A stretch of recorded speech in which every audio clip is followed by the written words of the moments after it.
ಕನಕ ಜಯಂತಿ ಕಾರ್ಯಕ್ರಮದಲ್ಲಿ ದೊಡ್ಡ ಹೈಡ್ರಾಮಾನೇ ಆಗೋಯ್ತು. ಎಲ್ಲಿ ಅಂತ ಅಂದ್ರೆ ಚಾಮರಾಜನಗರ ಜಿಲ್ಲೆಯಲ್ಲಿ ಚಾಮರಾಜನಗರ ಗುಂಡ್ಲುಪೇಟೆಯಲ್ಲಿ ನಡೆದಂತ ಘಟನೆ ಇದು. ಯತೀಂದ್ರ ಸಿದ್ದರಾಮಯ್ಯ ಭಾಷಣ ಮಾಡುವಾಗ ಒಬ್ಬ ವ್ಯಕ್ತಿ ನಿಂದಿಸೋದಕ್ಕೆ ಶುರು ಮಾಡ್ತಾನೆ.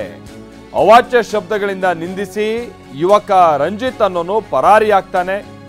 ರಾಮ ಮಂದಿರದ ಬಗ್ಗೆ ಯತೀಂದ್ರ ಮಾತನಾಡುವಾಗ ಆ ವ್ಯಕ್ತಿ ಯತೀಂದ್ರ ಅವರನ್ನ ನಿಂದಿಸೋದಕ್ಕೆ ಶುರು ಮಾಡ್ತಾನೆ. ಆಮೇಲೆ ಎಸ್ಕೇಪ್ ಆಗ್ತಾನೆ. ಮತ್ತೆ ಕಾರ್ಯಕ್ರಮದ ಸ್ಥಳಕ್ಕೆ ಬರ್ತಾನಂತೆ ಅವನು ರಂಜಿತ್. ಆ ಸಂದರ್ಭದಲ್ಲಿ ಆತನನ್ನ ಬಂಧಿಸಲಾಗಿದೆ. ರಾಮ ಮಂದಿರ ಕಟ್ಟಿದಾಕ್ಷಣ ರಾಮರಾಜ್ಯ ಸೃಷ್ಟಿಯಾಗೋದಿಲ್ಲ. ದೀನ ದಲಿತರು ಮಹಿಳೆಯರಿಗೆ ನ್ಯಾಯ ಸಿಕ್ಕಾಗ ರಾಮರಾಜ್ಯ ಅಂಥೇಳಿ ಅದನ್ನ ಕರಿಬಹುದು ಅಂತ ಯತೀಂದ್ರ ಸಿದ್ದರಾಮಯ್ಯನವರು ಹೇಳ್ತಾ ಇರ್ತಾರೆ.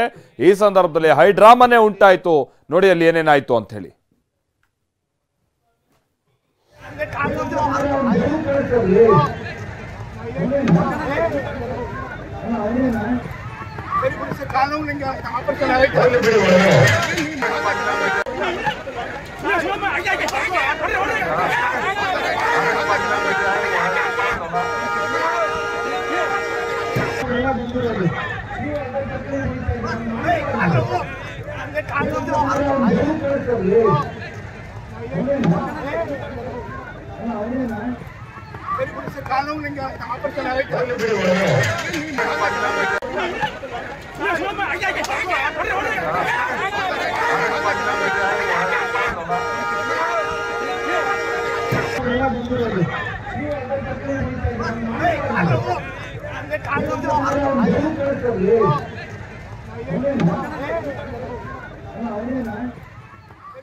ನೋಡಿ, ಇದು ನಡೆದಂತ ಘಟನೆ.